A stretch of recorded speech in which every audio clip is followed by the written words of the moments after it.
wins dip a lot. Lots of folk lose to a bot. And Countdown says who's hot. I'm David Hood of the Diplomacy Broadcast Network, and this is Deadline, DBN's monthly news program. Dateline December 2022. For our feature story, Cicero has arrived. No, not the first century BC Stoic philosopher and Roman senator, but instead Meta's new artificial intelligence agent, who plays diplomacy better than many human players. Our hobby is abuzz right now about a recently released article in Science magazine outlining how Cicero uses a strategic thinking engine and a module for filtering messages and composing responses to, well, win the BlitzCon online tournament a couple of months ago, and generally to impress all of us.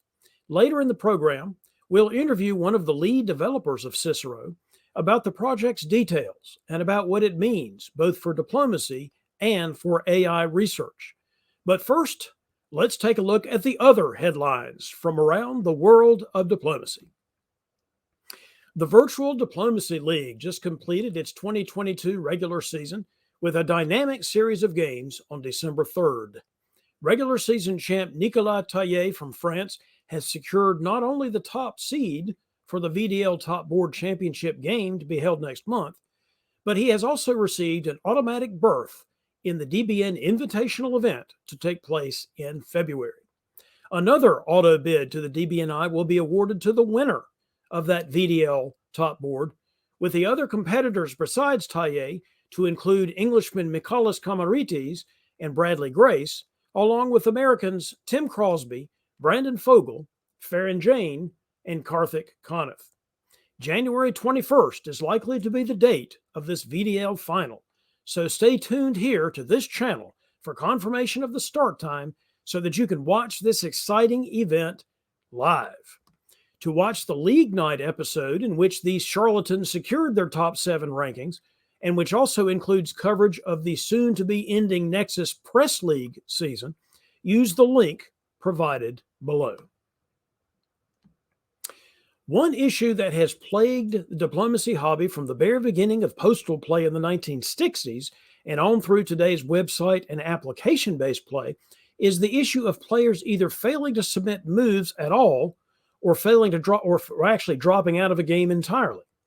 Two enterprising young backstabber hobbyists decided to create their own player community, which is called Olympus, with the requirement for entry being demonstrated commitment to finishing out games.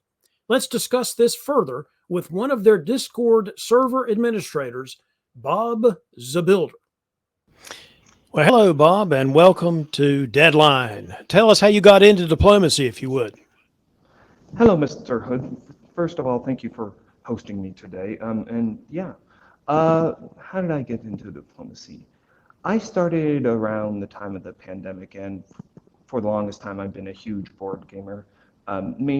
Before it was mainly Axis and Allies, but one YouTube video led to another relating to board games on YouTube, and somehow I ran into Captain Meme's video, or Diplostrats video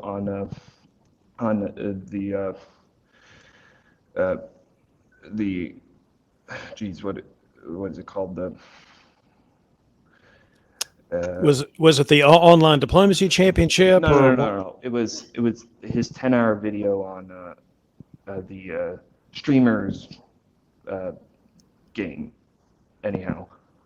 You're talking about the Media Wars game. Yes, Media Wars. Media Wars, yes. I know exactly what you're talking about. Yeah. Yeah, and I just loved that video, and I watched the whole thing, and then I just went down the rabbit hole of that, and I'm like, geez, I really want to do this. So since Media Wars was hosted on Backstabber, I first looked into Backstabber, and that's how I got into diplomacy. Well, I've got you on here, Bob, to talk about the Olympus diplomacy server. So give us a brief description of what that is. So when I got into diplomacy, I found the Backstabber community to be rather lacking in the idea that every other game I was in, there would be an extension, there would be a person that dropped out, etc. So I was kind of frustrated, and I tried finding my own niche of players I could play that I knew at the very least were reliable, maybe not the best.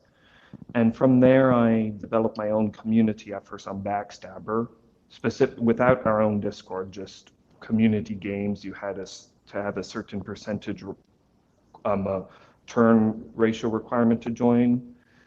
And yeah, I GM'd a few games. Along the way, I I then decided to do essentially a tournament on purely Backstabber along those lines. And I ran into another person. His name is Rainman, who's my co. He also runs a Olympus diplomacy with me, and he also was equally frustrated and had his own tournaments and stuff going, and we combined and created Olympus. From there, we we did not know necessarily the greater not backstabber, diplomacy Discord world until one of our players introduced us to it, and then we went from there, and we combined our small little clubs we had. I was experts only. He was hidden attack, and we created Olympus diplomacy and yeah, just for better play, tournament events, and just really fun times for good players, or at least players that are very reliable, unlike what we were used to when I first started on Backstabber, that being practically everyone quitting after the first turn or just no dedication into the game. So it's evolved into sort of a community for Backstabber people if they want better games. So yeah. Let me tell you, the problem you identified and have found a solution to is a problem we've been having in the diplomacy hobby as long as I've been involved, which started in the 1980s with people dropping out of postal games back in the day before the internet. I mean, it's a problem and I'm so glad that you have come up with a solution to it. Do you have any special events or tournaments coming up on Olympus? Yeah, of course we do. Currently, we are hosting our press tournament, Olympus Season 1, and we have some very excellent players playing. We have a Village Idiot, aka Ewok, we have Ed Sullivan, we have Grayson, we have Sploak, we have Florida Man, we have, uh, who else? Andre, we have Poodle Flump, we have um, just a whole list of great players throughout the entire diplomacy world, uh, and and it started out as 98 players, and it will now and we're still in our first round. After our first round, it will be narrowed down to 28 players for the second round, and that's going well. We expect this tournament to last until April-ish, I would want to say, the next year, and well, 2023, that is. And yeah, but that's not the only thing. I mean, we also have a list of upcoming events. First of all, we are right now taking signups for our Gunboat tournament that is starting in January, which all players play 7 games, and we're going to use Sum of Squares scoring system, and each player gets to play their own individual nation for every game. And also later on, we are putting together a France versus Austria tournament. Uh, we'll be hosting after a gunboat, and that one is rather interesting because unlike most France versus Austria, we actually are going to have neutral units in that one because we're hosting it on Backstabber. So the countries of Austria, Turkey, Russia, Italy, and Germany, they're still there. They're just AFK units. And that adds an interesting dimension into the game. And we've already had a test run where we ran a small 8-person tournament, and it produced some incredible results in creativity and we had a great final between our 2 of our players, Captain Meme and Grayson. Grayson won, and yeah, we're looking forward to further expanding that because most France versus Austria tournaments are hosted on Web Diplomacy or PlayDip, whereby there are no neutral units, they're just open supply centers. So it definitely is a different game in of itself. Oh, yeah, certainly is. Well, we're going to have a link below for people to press into to get an invite to the server. But tell us, once they get in there, what do they do? How do they look around? How do they get involved once they get into the server? Well, once you get there, you will find there are three main things. First, any current events going on. We have the standings. We have the games going on with the links. We have the players, etc. So you get to know what is going on in the general gist. We also have naturally upcoming events where people can sign up for those. Or in the interim, we have random games that we still host on Backstabber. And the nice thing about that is that we always host random games on Backstabber to attract new players who are on Backstabber, new reliable players that don't know the greater diplomacy world that is on Discord. So we invite them over and we get new players that people haven't even heard before into the diplomacy world, and they produce some rather interesting results. For example, Grayson, who you may know of, he won Carnage. He was a product of such a thing, actually, by Rain Man's Hidden Attack tournaments. He came that way from a public player on Backstabber to now a very good player on Discord. So that's essentially what we do. We try to draw in people from Backstabber and introduce them. But also we'll be expanding to other sites as well. But because both Rain Man and I started on Backstabber, that's just a site we use for now. So yeah. Well, that's great, man. I appreciate you being on the show, and thanks for telling us about the Olympus server. Thank you for hosting me, and it was fabulous. Thank you. Next year's World DipCon will be held in August in Bangkok, Thailand. So as a warm-up, the 2022 Bangkok Open was held recently at a game store there in the city, with German Sascha Heilmann taking first place. Coming in second and third were Farron Jane of the US and Andrew Goff of Australia, respectively. Most of this year's attendees were residents of Thailand, which should form a good nucleus to support next year's championship event. Publicly available information regarding travel, accommodations, tournament structure, and the like should be available soon and will be publicized in future editions of Deadline right here on the Diplomacy Broadcast Network. Looking for another chance to play virtual diplomacy? The Virtual Diplomacy Championship is right around the corner, to be held on the VWDC Discord server December 16th, 17th, and 18th. In addition to the fact that this is the World Championship event for virtual play, there are plenty of DBNI points available to increase your chance of getting an at-large bid to Diplomacy's Big Dance, as well as the fact that the automatic bid will be awarded to the VDC champion as well. If you would qualify for the DBNI based upon your performances in face-to-face or extended deadline play, good for you, but you still have to play at least one game of virtual diplomacy in order to be eligible to enter the DBNI. Here's your chance to do that. You can play a round of the VDC even if you can't play multiple rounds to actually compete for the championship. Liam Stokes, one of the VDC organizers, has released the registration form for this event, a link to which can be found below. Will last year's victor Nikolai Sahuge win again? Only you can prevent that kind of forest fire. So join today to stop it. Now, let's take a trip around the world of YouTube channels and other diplomacy content creators to report to you on the latest and greatest new diplomacy products from who we call our DBN Media Partners.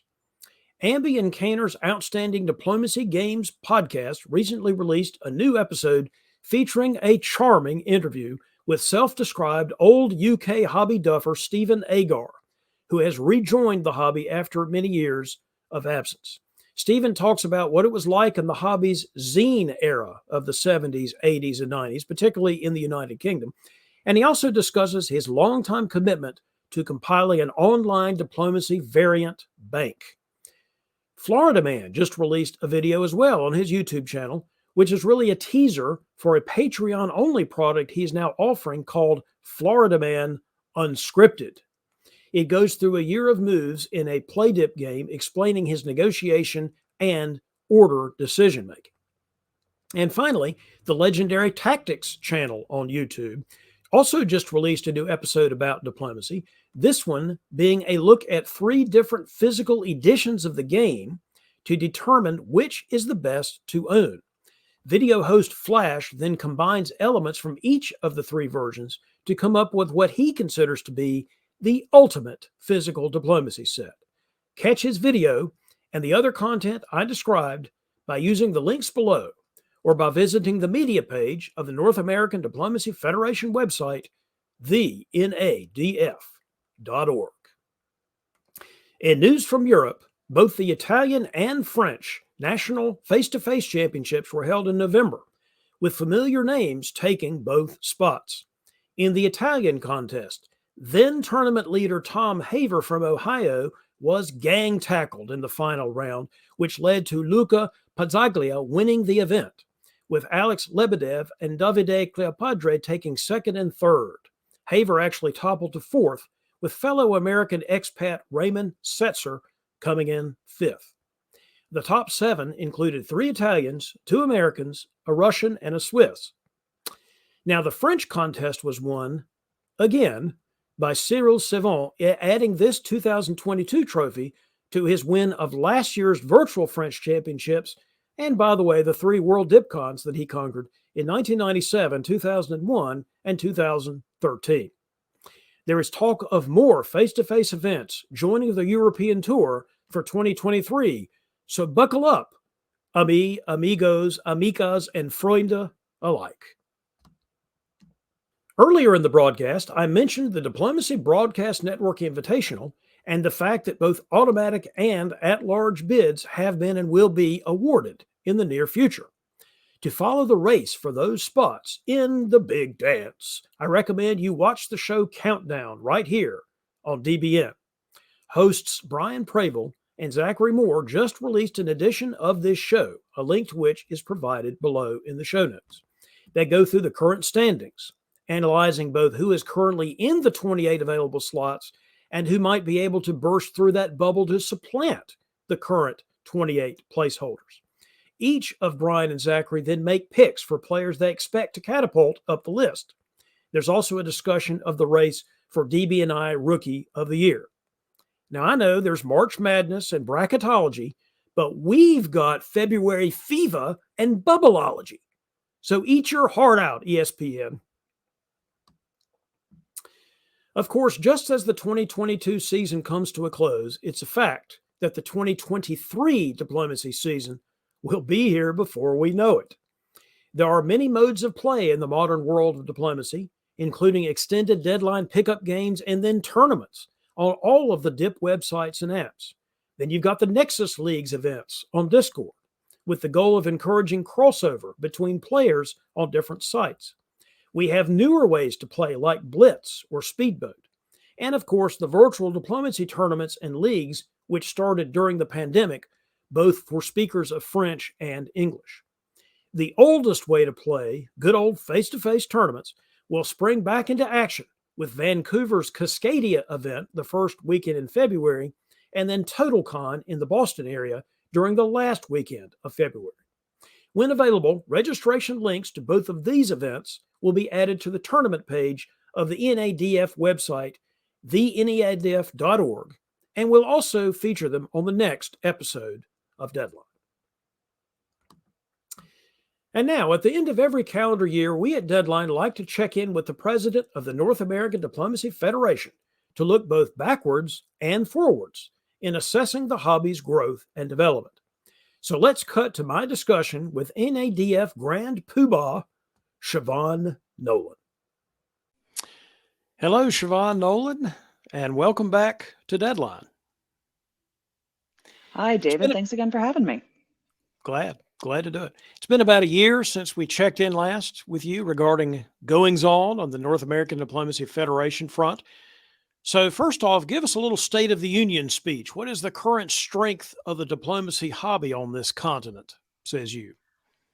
I mean, it says me, the hobby, from my perspective, is stronger than it's been in a very long time. I've had the opportunity to play a lot more this year than we have in the past couple of years, and the quality of play has just skyrocketed. And it's really amazing to see that all of the face-to-face events are coming back in a real way since I'm not going to say end of COVID because, there's always COVID waves and things are always happening, but face-to-face is really back. We got WDC back at Carnage this year, which was a fantastic event. We've had some amazing just events happening all over the continent, and the quality has just been going upwards and upwards, and everyone's really stepping up their game. Yeah, that's really true. Were there any events or developments this past year that you think bear specific attention? I mean, for me, the big one, like I mentioned, is the return of WDC. We've been waiting a number of years. Dave Miletsky, as we know, had been planning Carnage WDC for a long, long time.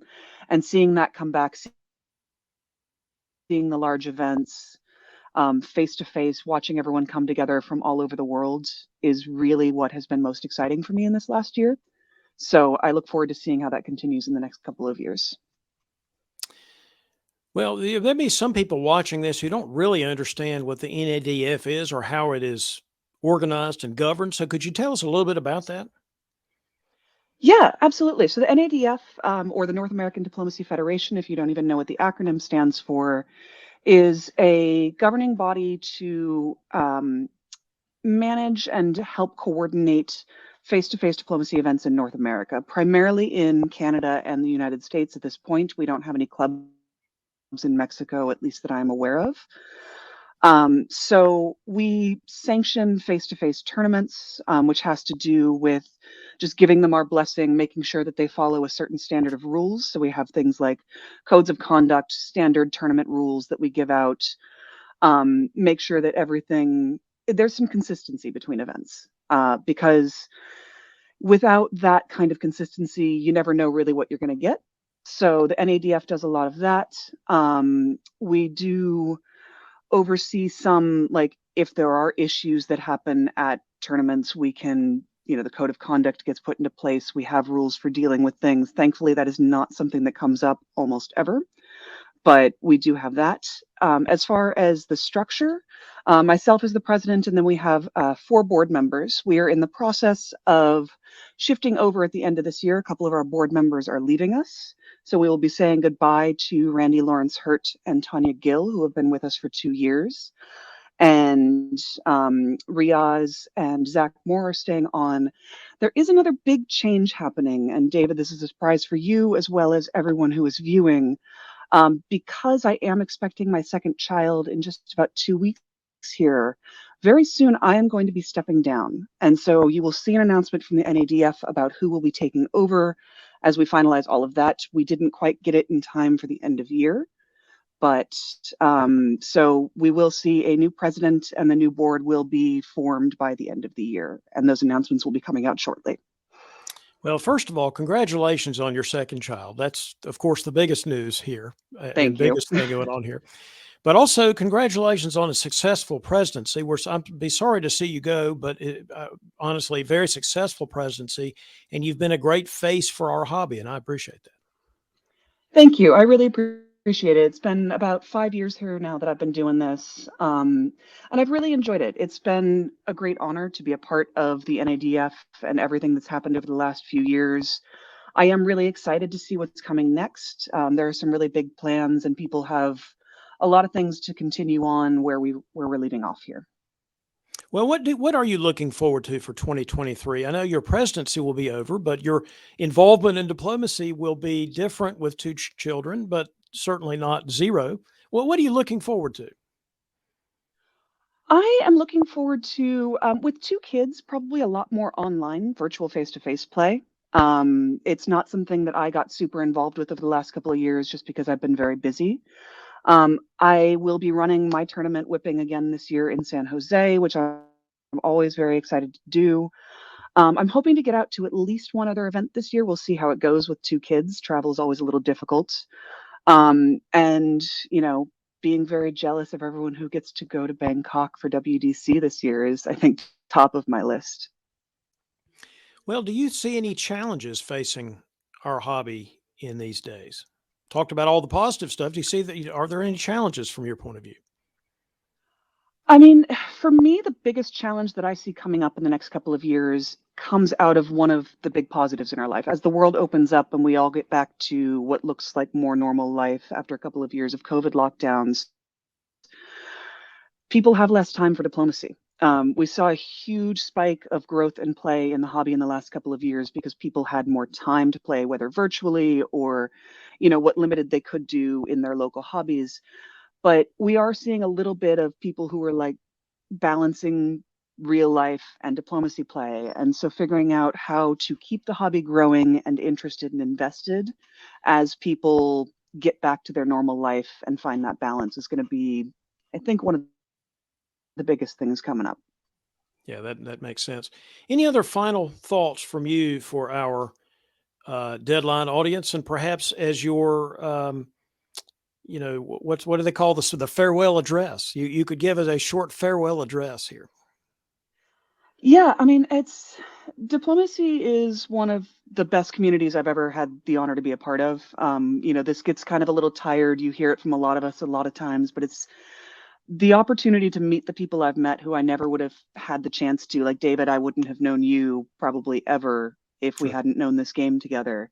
True. And the time and investment and the quality of everything that has come out of the diplomacy hobby just astounds me. The things that you're doing with Deadline, the things that, Diplomacy Broadcast Network is doing, all of the various face-to-face and virtual leagues that are happening is just amazing to watch. And I am humbled by all the effort that people are willing to put in on their own time and just for the enjoyment of others.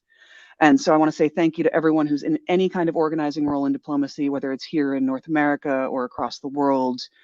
Your efforts are not in vain, and I just keep on doing it. So thank you. Well, thank you for that. And thank you again, Siobhan, for your service as president of the North American Diplomacy Federation. And thanks for being on Deadline. Thank you, David.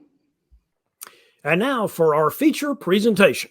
Let's talk more about Cicero and its meaning for our game.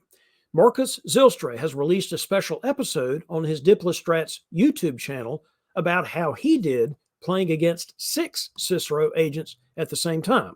So we've included links to that video in the show notes, along with links to the science article and a Facebook blog post about Cicero's development.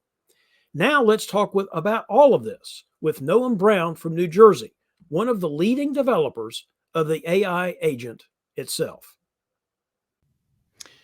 Hello, Noam, and welcome to Deadline. Hey, David. Thanks for having me. Sure. We're here to talk to you about Cicero, but before we get into that, how about telling us your diplomacy origin story? Sure. So I started playing diplomacy in high school, actually, with some friends that we were all really into it. But, it's hard to get 7 people together. So we'd play, but we'd either control 2 countries or Italy and Germany would have to sit, just be holding for the whole game. But I really loved the game. I was really bad at it, but I really enjoyed it because it was just so different from any other game out there. And I continued to play it, through college. I played some online games with friends. I actually went to a few diplomacy tournaments also. So I went to the Potomac Tea and Knife Society had a tournament in, I think, 2015, which I went to. And then I also went to the World Diplomacy Championship in Oxford in 2017. And I think also the one in 2018. And that was actually before I started working on diplomacy. Well, you have started working on diplomacy. How and why did you get into working in artificial intelligence research? So I got into AI. I actually got in pretty early. I mean, I got into it pretty early in that when I was in high school, we had a computer science class, and one of the tasks was to like make a game. It was called 5 in a row, where it's kind of like tic-tac-toe on this infinite board, and you got to connect 5 in a row. And as kind of like an extra thing on top of that, I decided to make an AI for the game. And it was very like handcrafted. It wasn't very sophisticated, but it was really strong, and it was really cool to see it beat me at the game. And I think that's what started my interest in AI. When I got to college, I continued to work in AI, kind of like side projects. I took a course in AI, and then I kind of like shifted to other things. I wanted to do more economics research, and so I went into finance, and then I actually went to the Federal Reserve for a couple of years, planning to do a PhD in economics. But when I was doing research at the Federal Reserve on economics, I realized it's not as fun to not build things. I really wanted to build things. So when I applied to grad schools, I ultimately applied for computer science, and I wanted to do artificial intelligence and game theory. And fortunately, when I went to Carnegie Mellon, there was a professor that was looking for students to do AI on poker. And that's really where I got my start. I mean, in addition to really enjoying diplomacy, I also really enjoyed the strategy of poker. And so it was really a dream job to be able to work on that problem. How do you make an AI for the game of poker for the 6 years of my PhD? Yeah, that makes sense. Well, how did you and your team get into this project that has culminated in Cicero to play diplomacy? Yeah. So actually, I'd been interested in making an AI for diplomacy for a while, but it didn't really seem attainable. And so when I started grad school, I was debating between working on AI for poker or working on AI for diplomacy. But diplomacy just seemed like such an insurmountable problem that it wasn't really like even worth considering at the time. And then after we finished 6-player poker in 2019, I was thinking about what to work on next, and I was talking to some of my collaborators, and we threw around the idea of an AI for diplomacy. We were basically trying to brainstorm like what would be the hardest game to make an AI to play, and diplomacy seemed like the answer. And I thought it still wasn't worth working on because it would just be too difficult. But we had been seeing all these breakthroughs happening in AI. I mean, like you look at language generation from other labs and from our lab, it's gotten really strong. And then you see like AIs beating humans in like StarCraft and Dota 2. And the prospect of an AI being able to beat top humans or beating humans, period, in the full natural language game of diplomacy just seemed achievable. Like maybe not crazy after all. And so we decided to go for it. And I'm really happy that we did. Well, we are too. I mean, speaking as a non-technical person, I had heard of AIs, that were developed to play chess and to play Go and to play StarCraft, like you talked about, other games. Why is the mastery of diplomacy by Cicero so significant from the point of view of your field? So, yeah, there has been AIs that have been able to beat humans in games like chess, Go, poker, but those are all purely competitive games. And really what we want is AIs that can cooperate with humans, especially in the real world. And so diplomacy is different in that respect, that it's not just about beating humans at games. It's about understanding humans and working with them, right? It's a game about people rather than pieces, as the saying goes. And most importantly, it's a game about language. I mean, the idea that you could talk to the other person and understand what they're trying to convey to you and be able to like speak with intention yourself, that seemed really surprising to AI researchers that we spoke to about the result. And so that's really the big difference, that in order to play diplomacy well, it's not like you can treat everybody like another robot like you can in chess and Go. In order to play diplomacy well, you have to understand that this person is a human being, that they might react irrationally or suboptimally. If I stab them, they're not just going to take it in stride. They're going to get angry at me and probably spend the whole game trying to get back at me. That there's expectations and conventions that they have around what it means to be a good ally, which could be very different from what it means for an AI to, what an AI thinks it means to be a good ally. And we actually found, like, if you train a bot in diplomacy completely from scratch with no human data, it has no idea how humans play the game, it will learn a style of play that's very alien to how humans play. And if you stick one human in that game with 6 of these bots, the bots will do great. The human's going to get crushed. But if you stick one of these bots in a game with 6 humans, then the bot gets crushed. And so overcoming that problem that you don't have in chess and Go, that's really one of the interesting aspects of diplomacy. What play style was that would the bots develop that would be so alien to us humans?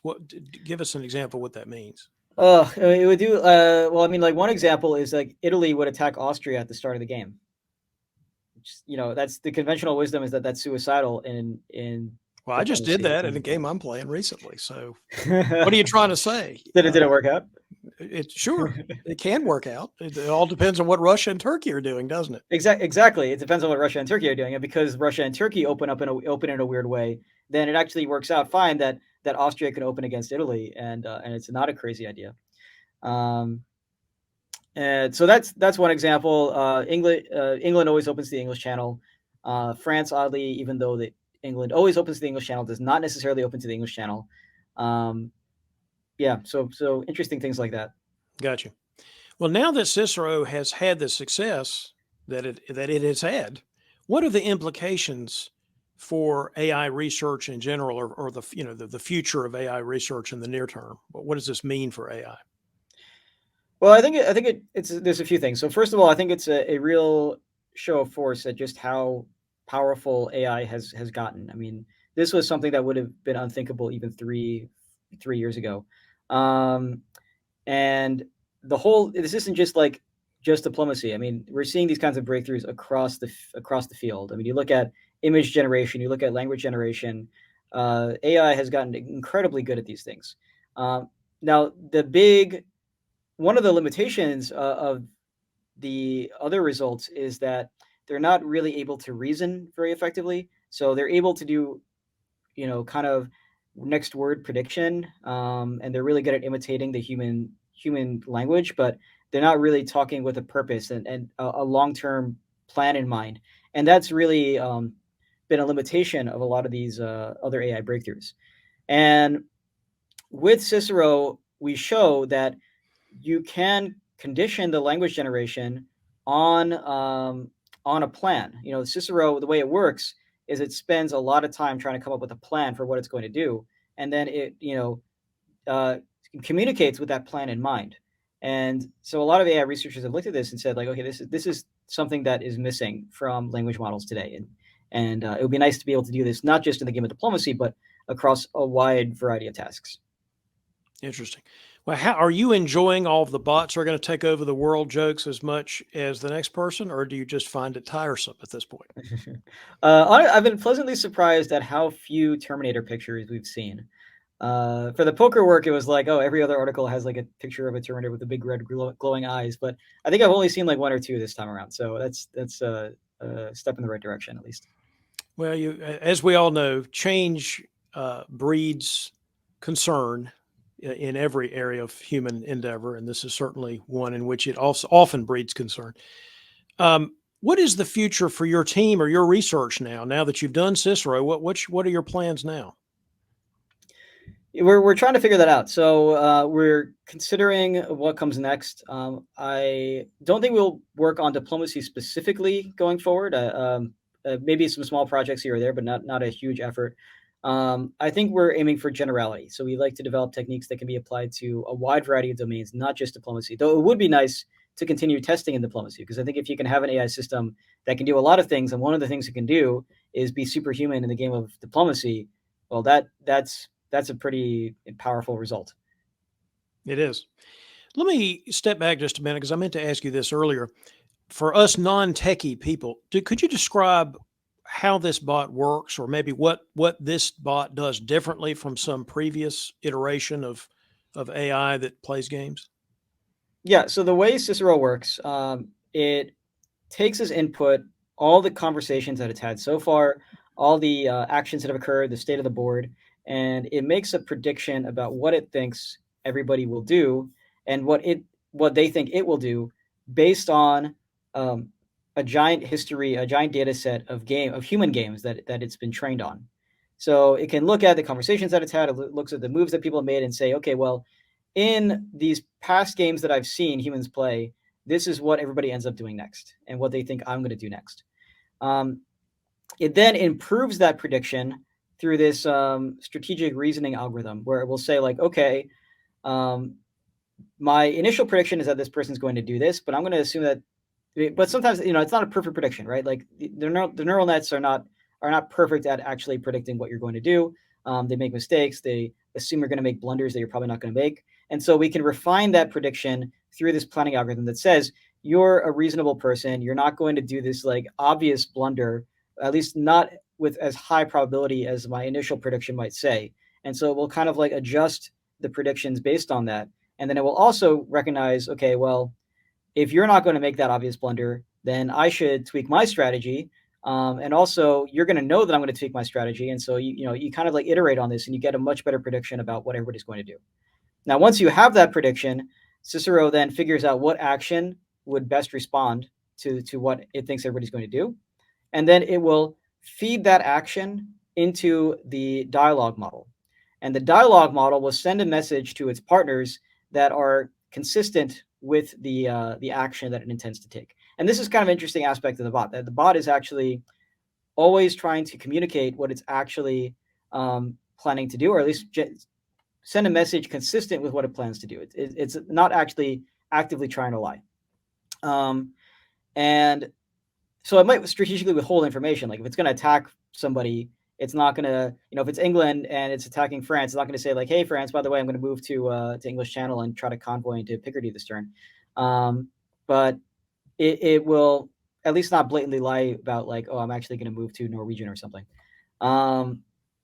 And so then it will generate a bunch of possible messages consistent with the action that it intends to take and the action that it wants the other player to take.